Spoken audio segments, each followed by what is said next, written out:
Okay folks, we have stuck license plate screw, so it's difficult to take it off. We took rest of the screw off, but this one is stuck. I tried 10 minutes and it doesn't work, so what I did is use a locking wrench at the back of the screw drive, so we'll give you more lever to turn it, and let's see if this works.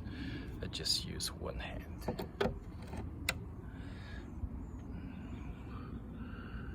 Okay,